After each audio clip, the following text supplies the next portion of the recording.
have, Swami, we have a few questions Yes. in order to ask you. And the first one we have on our list is, we'd like to know, in as briefly as possible, how Vedantaism got started, the religion, and where did it originate and why? That's a very interesting question, because every other religion that you read about was started somewhere by somebody at some time. So naturally that question arises. But as a follower of Vedanta, it becomes almost impossible to answer that question because of the fact that we consider that Vedanta has no origin. It was not founded by anybody. You see, just as the law of gravitation, take for instance, did anybody originate that? Discovered. Newton discovered that. But the law of gravitation was there eternally. It was working all the same. So, according to Vedanta, what we call religion, truth of God, that is something that is eternal, beginningless and endless. Then there have been discoverers of this truth. And these discoverers we call rishis or seers. They are not founders. We do not consider anybody founded any religion. Even Christ, we do not consider that he founded Christianity. We consider that he discovered the truth of God. He was a rishi, a seer. The truth was there, waiting for him to be discovered. And we consider that from a beginningless time there had been seers who had discovered that truth, and which we find recorded in what we call the Vedas. Now again, you see, that is not enough for a Vedantist to just know and understand that there is the truth that is eternal, and that truth has been discovered by seers and sages, and he reads about those truths. That doesn't satisfy him. He must discover for himself. That is the whole principle of Vedanta religion. And I'd say that is the whole principle of any religion whatsoever. Ye shall know the truth, and the truth shall make you free. That's what Christ had taught. And the same way we hear the Upanishadic seers, of the seers of the Vedas.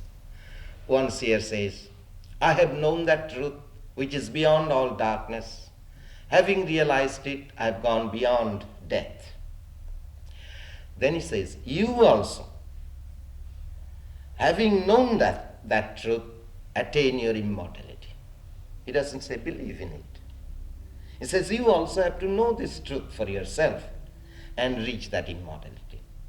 You see, ignorance that we are covered with, what I mean is there is the presence of God. But we don't see him, we don't know him. Why? Because there is a covering of ignorance. Take the words of Christ. There is a kingdom of God within. But are we aware of it? Why are we not conscious of it? Because of ignorance. Just by believing and accepting a doctrine, that kingdom of God doesn't become unfolded in me. It must unfold. So I must have to have that direct knowledge, direct experience of God. And that to us is religion. So Vedanta again is not any particular religion. You see, when we say about the Vedas, the scriptures, we say Vedas are beginningless and endless. So it doesn't mean those books, 4 Vedas.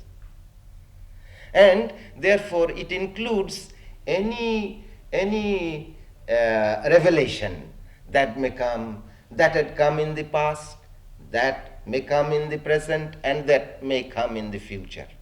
And we accept all. So it is easy for us to accept the truth of Buddhism or Christianity or Mohammedanism or any religion whatsoever. And it becomes easy for us to accept any seer or any prophet or any incarnation. Because Vedanta does not exclude anybody. It includes every religion. Where did the name Vedanta come from? How Veda means knowledge. And anta means end of knowledge, which means the supreme wisdom. That's the meaning of the word Vedanta. Supreme wisdom or wisdom of God. So it doesn't denote any particular religion. Then how Vedantism is though an organization that started in the East, is that correct? I'll tell you about that organization. You see, again, Vedanta doesn't believe in organization. You see, how we learn religion is this. When we want to seek for God, you see, that thirst for God is religion. So when that thirst for God comes to us, we try to seek for an illumined teacher who has known God. And then we come to him and learn from him.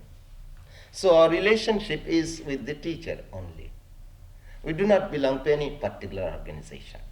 But then you see, if you read the history of religion of Vedanta as evolved in India, it was not organized in the sense that Christianity is organized.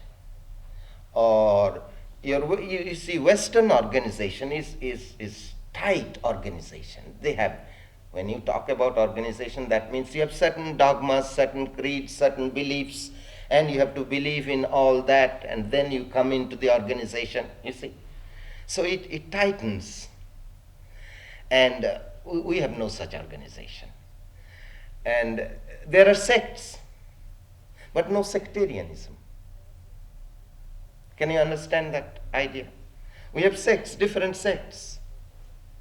Vaishnavas, Shaktas, Shaivas, you see, many sects, divided into many sects, according to the teacher from whom the followers learn. But there is no sectarianism. You have mentioned in your lectures these men who have seen God, you call them God-men, is it? Yes. And we'd like to know if these are ordinary persons or are they men who have been created by a divine power. That's a very pertinent question you have asked. On the right road. Yeah. No. They are not extraordinary people. You see, we believe that there is that God dwelling within each heart. There is that God everywhere. In the worm also there is the divinity. But one has to evolve as human being. And the only condition for the realization of God is human birth. You see, in one of our scriptures we read, blessed is this rare combination, human birth, the longing for God, and society of the holy. You see, so all the one condition is human birth. Any human being has the possibility for him to attain that union with God. But of course, those other two conditions have to be fulfilled. But the main condition is longing for God. As I said, what is religion? Thirst for God. And when that thirst for God comes, well, God, there is the society of the holy you have. You meet a holy man.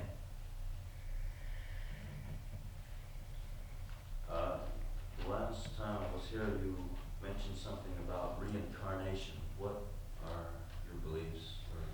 Well, I just gave a lecture last Sunday. It's a big topic. But this is the idea. You see, you are brought up with the idea of first birth theory. This is your first birth. But then, how is it possible that you can be immortal? Then they say that God, by His mercy or grace, endowed that human soul with immortality. And to that, Schopenhauer pointed out that it is just like saying that the stick is infinite with one end in view. You see? Then, how do you explain the differences that exist? Some are born poor, others are born rich, some are born with high spiritual qualities, some are born morally and spiritually blind. Who is responsible for these differences? You see, if you consider all men are not born equal. They are all different, under different conditions and circumstances. Who is responsible? God. Then malice and passion you have to attribute to God. In that case, it is not a God that is loving and just. So, what is my life? I am responsible. And every child is born with a fund of knowledge, with a fund of experience, which he received from his previous life. And so we believe in a beginningless past, and we shall continue to exist for eternity. That is what is meant by reincarnation. And we are born again and again in order that ultimately no soul will be lost, but each one will attain union with God. But you see, in your case, I mean in the theology of Christianity, you are given just one chance or one opportunity. Either you make good or you are lost. But you see, is there any justice? You see, you may be a good person, and your deeds are finite, and your reward cannot be infinite. A man may be wicked, but for how long? And should he be punished for eternity? Even an American judge would not give such a punishment. And then after all, they point out how God is within each one of us. There is the kingdom of God within. What happens to that kingdom of God? Even if he goes to hell, he carries that kingdom of God with him. So you see, and after all, in Christianity also believed in reincarnation, and then during the rule of Constantine, they had a conference of the bishops and fathers, and by majority of votes, they lost. And so reincarnation became an anathema. By Christianity, do you mean what Christ taught or what the church Yes, taught? what Christ had taught, yes. I understood that he believed In the Gospel of St. John, I think you will find there is the question, they say Elias is to be born. And Jesus said, yes, he is born already. And then the disciples understood him to mean John the Baptist. So it is plainly written there, John the Baptist is the reincarnation of Elijah the prophet.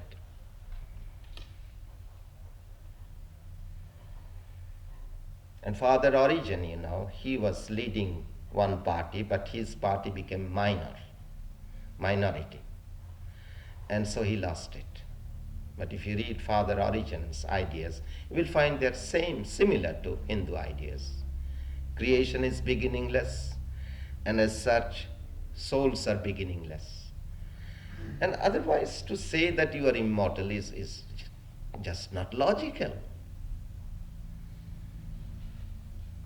If you are born over and over again, do you always come back in this human form? Yes, of course. You see, once you evolve as a human being, you come back again as a human being, of course.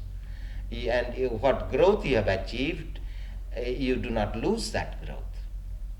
You see, for instance, you see geniuses amongst children. How did they come? They had acquired that in the past. But then again, we do not want to be born again and again. The idea of union with God is the ideal. And when we reach that union with God, we do not come to birth again and again. We finish our business of being born again and again. So the reincarnation only gives you the chance for everybody to attain union with God. What is the exact relationship with the individual human and with God when he becomes united with God? That's a very interesting question. The fact is this. We say union with God, but actually, technically, it is the unfoldment of divinity. Kingdom of God is within. Your very soul is God. And it is covered in ignorance. That ignorance is removed and you know what you are. We have a technical way of saying it. To attain the kingdom of self. That is in Christian language, you see, so that you can understand, we have to say union with God. But it is the kingdom of self, to regain the kingdom of self. And it's just like untying a knot and straightening the string out. Yeah. You see, there is a saying, or the illustration is given, that you have the necklace on your neck, you are wearing it, and you are seeking for that necklace everywhere. All the time you are wearing it. Same way, all knowledge is within you. God is within you. But you are seeking that knowledge, you are seeking that God outside of yourself. At last, you come to the realization, He is within. He is your very self.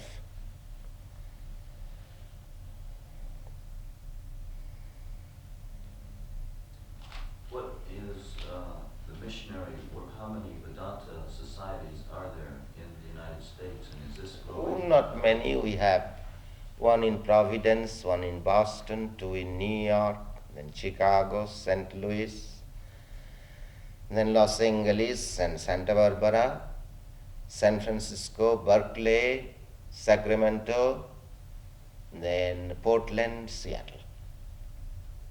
Are these growing? Is there a possibility of any more being established, and how is Well, I is think, being accepted by the American?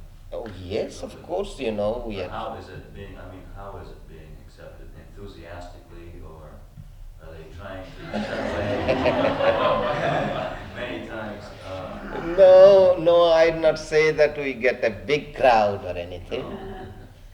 We have a limited number of people that come, and they are, of course, enthusiastic, otherwise they would not stick by us.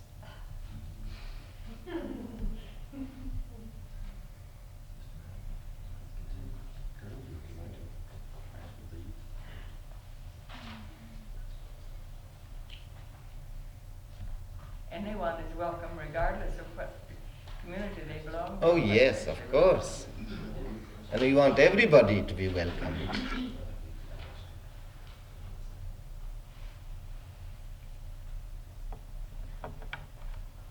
So I've been reading, and I have a multitude of concepts without any clear idea. Yeah. But in the Maya, the illusion, isn't that is a manifestation of God too? That is ignorance. No, It's not quite clear. it's Maya. Maya. You see, Maya is not illusion. You see, Maya is a statement of facts. What are those facts? Two contradictory facts are there. What are those? First is, there is this universe of name and form. And this universe of name and form appears to us as such because of our five senses. Now, there is another sense, or rather supersensuous vision, we call. Then this universe does not appear as it appears now. It appears different. How different? You see Brahman, God everywhere. Now then, these are two experiences. And two experiences are open to everyone. It's not that the other experience only is limited to a few individuals, but that experience is open to everybody. Now again, when that experience comes, that is not contradicted by any other experience. And that is the eternal experience. That is the truth. You reach the absolute truth. Now, as a philosopher, how does he go to reconcile these two facts of experience? So he says it is Maya, that is something inexplicable. We do not know how it is, but there it is. And so this world, this universe is Maya in this sense. It has empirical reality, not an illusion. It is an empirical reality, but from an absolute standpoint, it becomes unreal. Is that clear now? Yes, I see. Yeah. Now in the West, Maya, they have understood it as illusion. But this Shankara, the great seer philosopher, who propounded this idea of Maya, he even accepted the mirages as having some reality as long as you are seeing the mirages. See, he doesn't call anything illusion. As long as you experience your dream, that dream is real. That dream becomes unreal when you wake up. Now again, this waking state, the experience has its reality, but it becomes unreal when you are awakened to that superconscious state. So there are degrees of reality, he points out.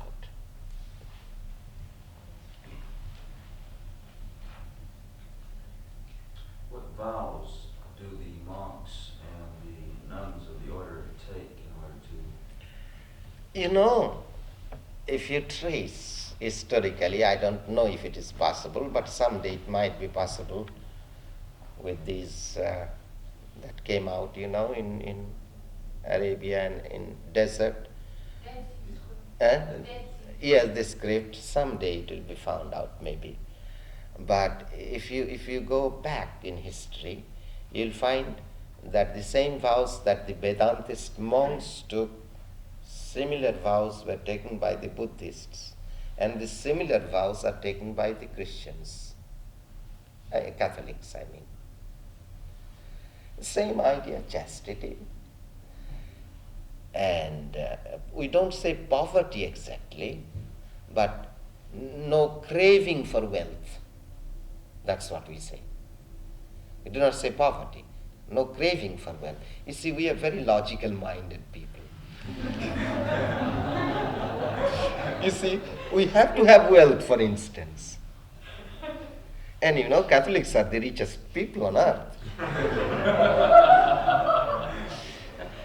And they say poverty, you see. So we do not say poverty. We welcome wealth, but no craving for it, no attachment to it. That is the vow. And no craving for name and fame. And then you see, there's a similar ritual, for instance. I saw in one moving picture of Catholic nuns, when they are taking their last vow, they go into a coffin. I can't remember the English words sometimes. they are dead, They lie in the coffin, and the coffin is covered, and then again it is opened. Same way, we do our funeral service. We are dead to the world. Then we are born anew. So similar, even rituals, you'll find you can trace similarities way back from the Vedic period, with certain variations naturally.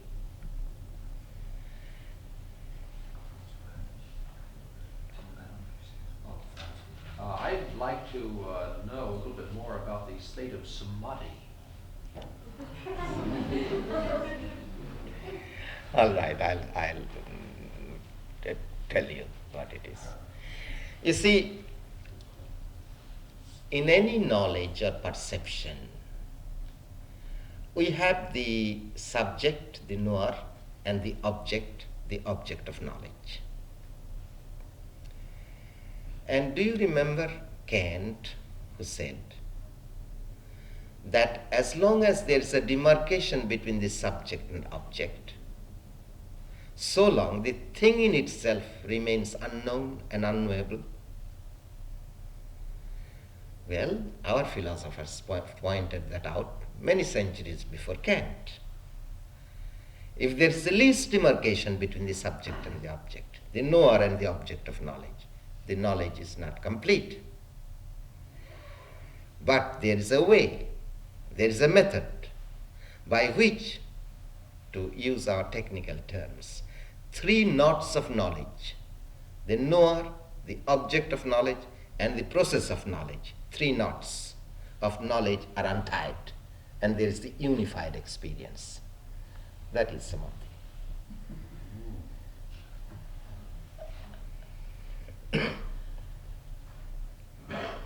So you see, Kant pointed out, thing in itself remains unknown and unknowable. But these Vedic philosophers, they point out that thing in itself becomes known and knowable. More than known and knowable, we say.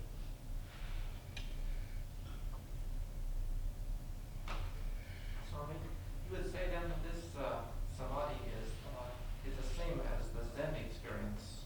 As what? The Zen religion. Yes, and the same as for instance, Master Eckhart experienced. Some of the Christian saints experienced that. Yes, it's the same. Of course, it has to be the same. Yes, eternal. Yes.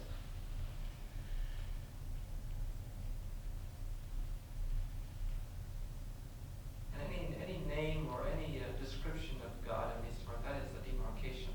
Would that be? What we say is this: to define God is impossible. You see, I'll tell you a story. The father sent his son to learn of God. Then after 12 years he came back and the father asked him, "Tell me what you have learned." And he gave a wonderful discourse on what God is. And the father said, "Go back, my son, you have not yet learned what is to be learned." So he went back. And then after another 12 years as he came back, the father asked the same question. But this time, the boy remained silent. Then the father said, "Why, my boy, your face shines like a knower of Brahman. You have known him. His name is silence." So, and then there is a saying of Sri Ramakrishna, that everything has been defiled through the lips of man. Even what you call the scriptures, the Vedas, the Bible, they are uttered by the lips of man. But the truth of God has never been defiled by the lips of man, has never been uttered. Then he gives another illustration. The bee, before he sits on the honey, makes a big noise. Then as he sits on the flower and begins to suck the honey, he is silent. Then again, becoming drunk, he comes out and makes sweet humming noise. Same way. We ministers who talk about God, we make big noise about God. But as we begin to taste the honey, we become silent. And then those who taste the honey, and becoming God intoxicated, then he talks about God. Is this or that? So the same truth, whose name is silence, is again expressed differently by different sages, and they are all true. But none of them is just giving the whole truth.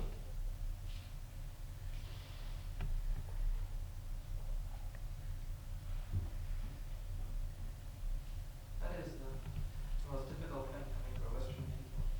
Everybody likes neat little packages. I know.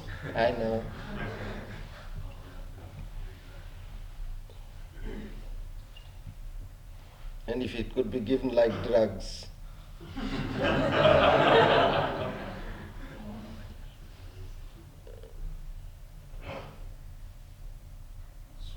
the suffix to your name and some of the other Swamis, Ananda, have some meaning? Yes, Ananda means bliss. Whenever we enter into the order, we have these two names common, Swami and Ananda. You see, for instance, my name means one who takes bliss in God in his aspect as creator.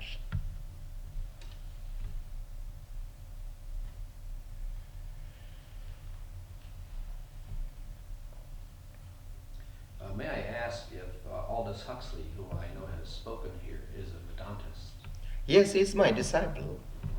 He took initiation from me.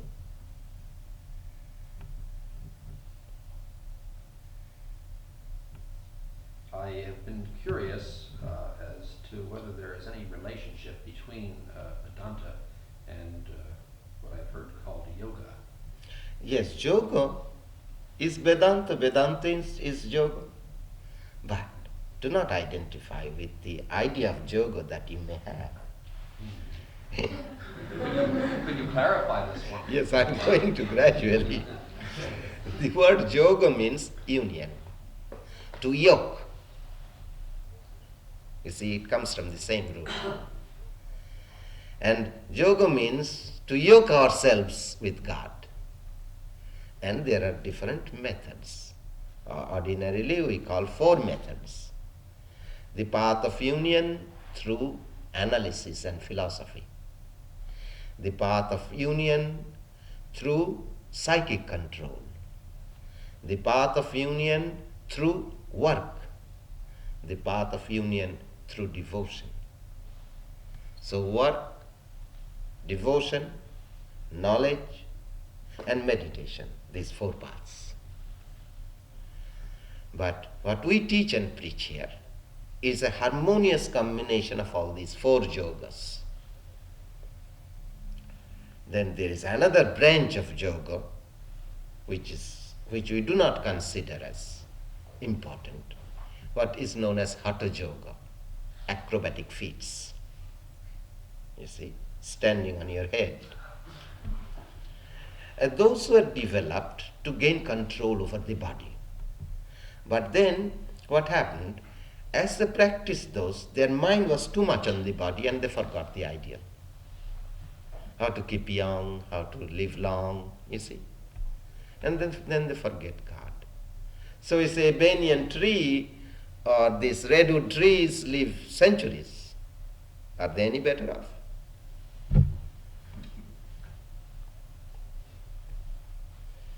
And that kind of yoga is very popular in the West, you know.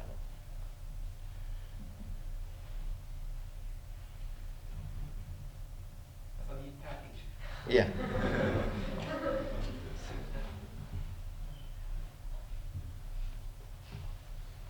Could you, Swami, is ritual an essential part of religion? Because the Quakers manage almost without it, don't they? A ritual we do not consider as essential part of religion.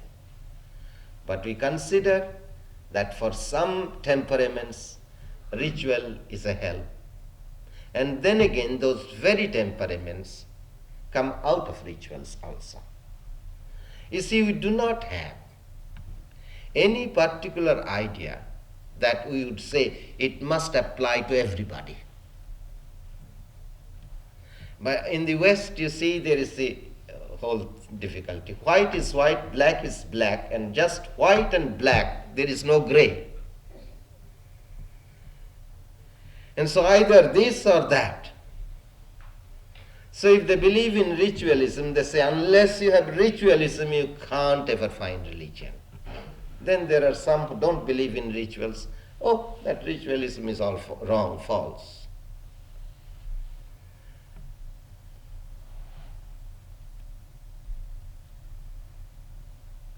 Swami, could you help me distinguish between Hinduism and Buddhism and its possible relation to Vedanta? Yes. Now, to make it clear, you see, take the relationship between Judaism and Christianity. Christianity was at one time a small sect within Judaism. And then gradually, Judaism rejected Christianity, and Christianity practically rejected Judaism. They became separated. But you see, Christ was never a Christian. He was always a Jew. Now, the same relationship exists between Hinduism and Buddhism.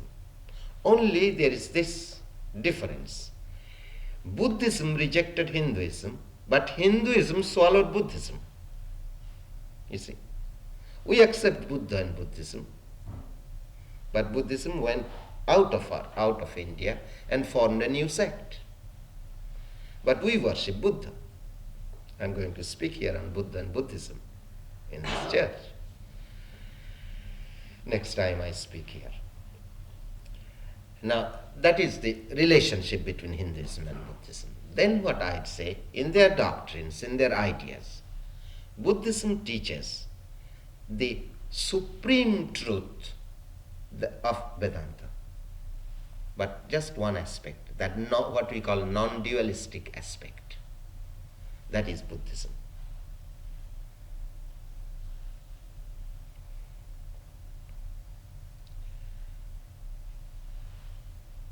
In the scriptures that were read before, the readings rather, the word Om was mentioned. Yes. I'd like to know more about Yes. Yes, we consider the word Om as not any particular language, but sound representing Brahman, representing God. You see, in the beginning was the Word, and the Word was with God, and the Word was God. We consider the Om as the Logos, the sound Om. And you know, in the Vedas, which were written before the Bible, we have a sentence, Prajapatir Bhai idam agre asit. In the beginning was the Lord of creatures. Tasya Bhak Ditya, with him second was Word, Bhak Bhai Brahman, and the Word is Brahman. When were the Vedas written? Huh? When were they written? I don't know. We consider the Vedas as from the very beginning of creation. That is, beginning of the cycle. There is no beginning to creation, but beginning of the cycle. Was it handed down by word of mouth? Yes. Then we have stories, you know how Yeah. gradually But the one, beginning. yeah. Swami, could you explain that non-dualism in relationship to Vedanta? Yes. Non-dualism, I'll quote the great seer philosopher Shankara, who was the propounder of this non-dualistic philosophy. He said, Brahma Satyam, first he says, I will tell you in half a verse the supreme truth, what has been explained in hundreds and thousands of pages in the scriptures. And this is it. Brahma Satyam, Brahman alone is real. Jagan Mithya. This universe is only an appearance. Jiva, what you call individual soul, is no other than Brahman. Thou art that. So I've explained that Yeah, in one. that is clear.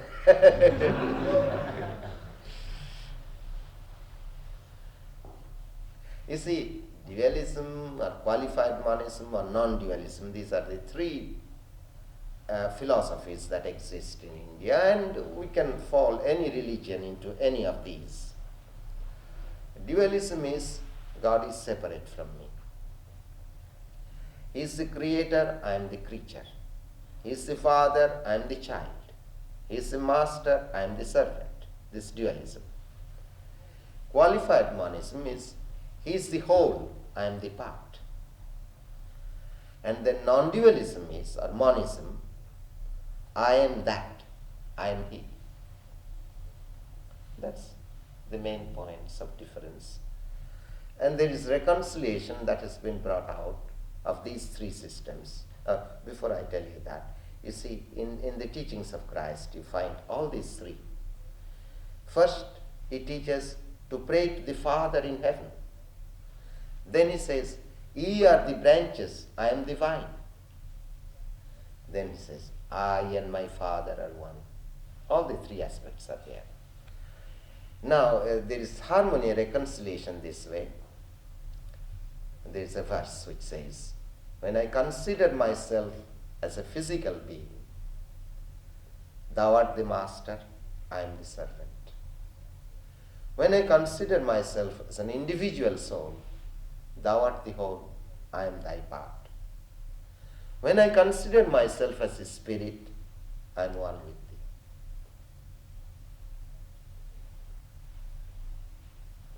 That's the clearest I've ever heard that. Swami, from what I've gathered here, it would seem that nobody's conception of the good life is really incorrect. What's that? I didn't follow you. It seems that nobody's, according to Vedantism, nobody's conception of the good life is incorrect. According to the conception of Vedanta, what? Well, this is an assumption that nobody's conception of the good life, nobody's view of the good life is really bad, as long as they hold that view. I really don't understand. Swami, he's saying that each person's idea of a good life, whether it isn't ours or whether it isn't someone else's, that each person's is really acceptable then. Yes, yes, yes. We accept everybody. We don't consider anybody as sinner. Did Christ? Didn't he accept everybody? Because there is a divinity in everybody. Learn to see that divinity in everybody. Help, if you can, to unfold that divinity in the other. Don't despise anybody.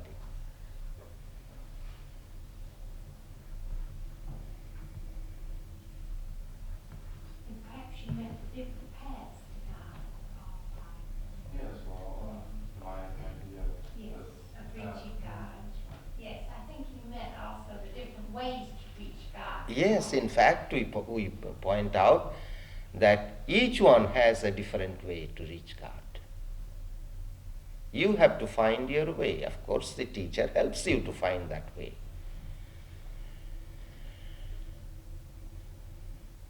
In other words, we do not have patent medicine for everyone, medicine patent for everybody. Each disease is different. So we treat everyone a little differently. Swami, I think they might find it interesting to know about the system of teaching in India, which you did touch on, but you didn't bring that out you didn't touch on it very fully. But I think that's one of the great differences between the East and the West is the system of going to a guru, and I think they might find that very interesting because you just barely. Well, I don't know whether they would find it interesting, but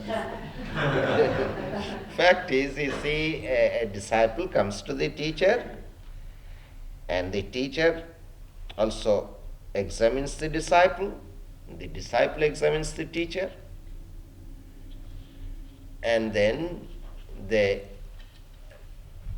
see the problem of the disciple and points out the best method for the particular individual to grow. Couldn't we say that the apostolic succession is rather a Yes. relic of that? Yes. Yeah, we don't call it relic, it is really there. No. The right apostolic succession Yes. we have it is Yeah. it's sort of a, That's right. You have the point that I didn't bring out, you brought that out. You see, a power is given by the teacher to the disciple. Religion can be transmitted. A power can be transmitted to the disciple. And there is the relationship between the teacher and disciple. That apostolic succession, what they call in Christianity. that was probably the original way. Yes. compared to today's Yes. Church. Yeah.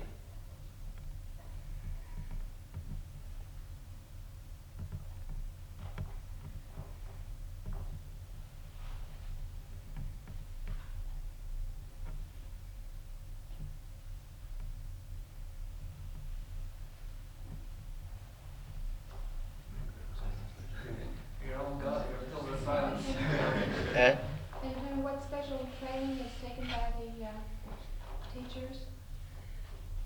Oh, one becomes a teacher after going through many hardships and special trainings, of course. You know, I'll tell you a little story. A disciple came to the teacher, and then the teacher saw that disciple was not ready for it. And so he said, but can you be a disciple? Why not? Well, you'll have to work hard. You have to gather fuel, draw water from a long distance, and take care of this house, big house, and cook, and all those things, Then the disciple asked, but what do you do then, you as a teacher? He said, oh, I just sit quietly and give teachings. Then the disciple said, why not make me a teacher?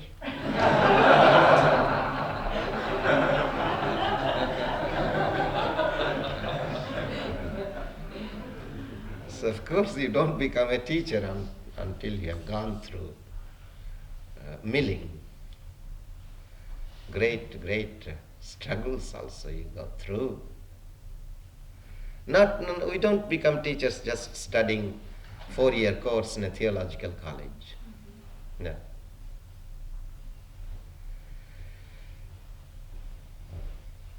Swami, in your last lecture on reincarnation, you brought up the point that some individuals carry over this experience in the next life. Yes. And others do not. You mean memory? Is that correct? No. All individuals carry their experiences. Everybody. We are born with our experiences of the past. Everyone. When I pointed out what Plato said, psychologically it is not possible to gain experience unless there is a fund of experience behind. But what I said, that some people carry the memory. Yes. And some do not. Is that right? So most of us forget. But there have been cases when some retain that memory. And we consider that a special power. In Sanskrit we call jati smaro. And is there any explanation of that? No, that's a power.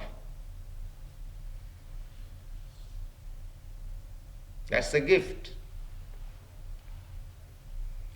But again, everybody can revive that memory.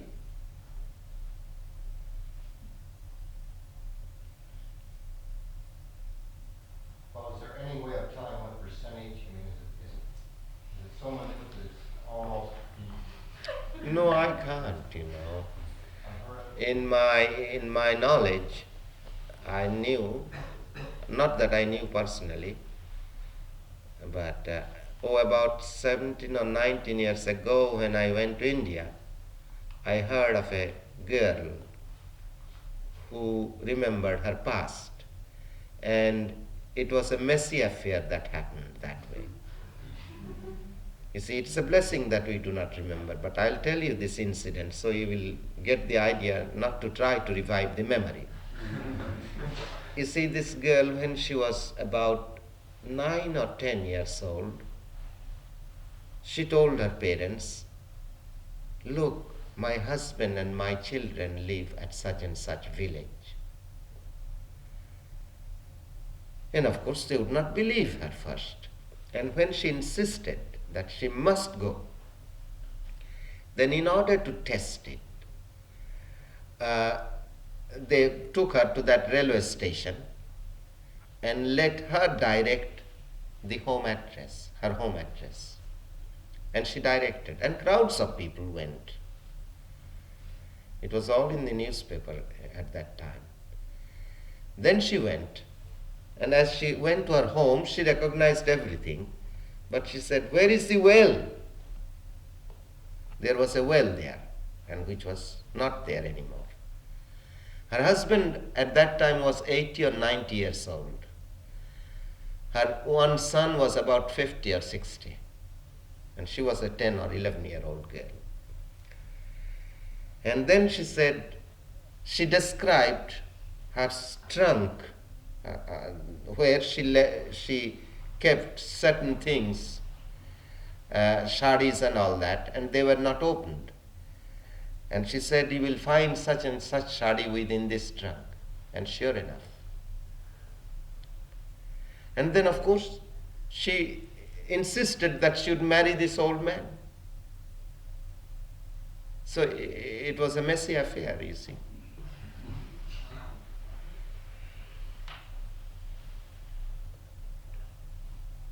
Then it is never a blessing, is that right? I mean, Eh? it's always.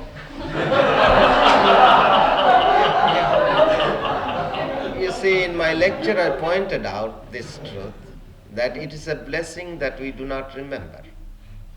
Because if we remembered everything that we have done in this life, that also would be a great burden. We would not be able to grow and progress. And then again I pointed out that how that memory may come to every individual at a certain period of his growth. Then he sees everything objectively. He is no longer attached, no longer mixed up. Then is it that you gain that power of seeing your past. And so then it is just amusing, you see. You saw yourself in so many forms and doing so many things, but you are not affected anymore. Swami, is there any set reincarnations before you finally attain, or is it just gradually build up and different people attain God at different times in different lives? Well, of course, we point out that it is possible for everybody to attain God in this one life. But one has to struggle for it. One has to have that ideal. And then as you have that ideal, if you struggle intensely, you may achieve that in this life and continue to live for some time. Or you may achieve that at the moment of death. Or you may achieve that after death also. Gradual liberation. You see, there is not just one rule, but according to the growth of each individual, it comes differently. But of course it's a development, it's a growth from within, inner growth. But when the illumination comes, it comes suddenly, unexpectedly. Earlier it was mentioned that when you had attained human form, you did not were not reincarnated as something else. Not as a general rule. Not as a general rule, but it's possible. Well, is it also go back to the fact that we were reincarnated into human form from something else? Quite possibly evolution. You see. You were speaking of a cycle. Is that the beginning of the cycle? Yes, you see, take for instance science. Science says there is no beginning to this creation, but it passes through the two phases of evolution and involution.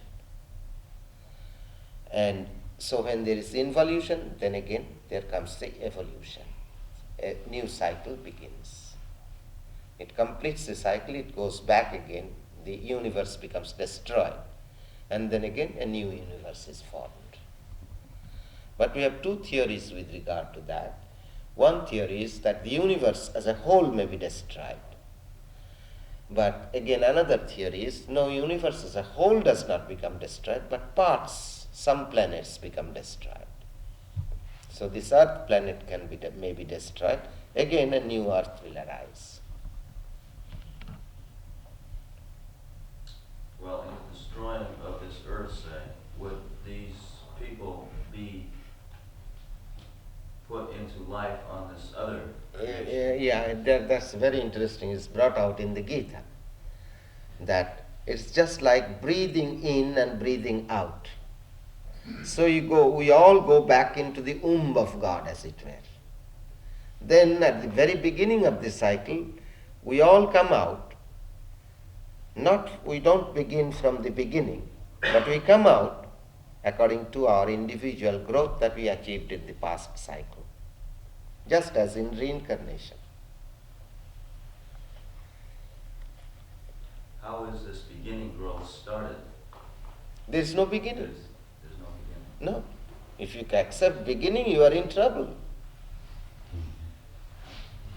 But we gradually work up to a conclusion in becoming with God. Yes, yes.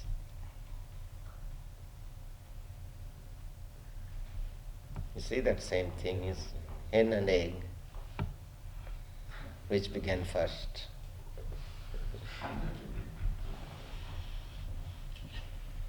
We become aware of not watching a dance, but being part of the dance, or actually being the dancers. In other words, we become aware of not watching a dance, but being the dancers. Yes, we are all in the play.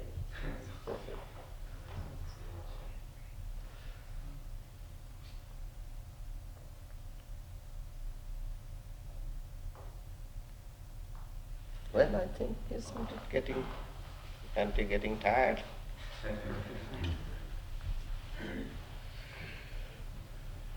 Well, I enjoyed having you, and your questions were very interesting, and I enjoyed your questions. Thank you. Thank you. We have to be the human company. And come again. Thank you.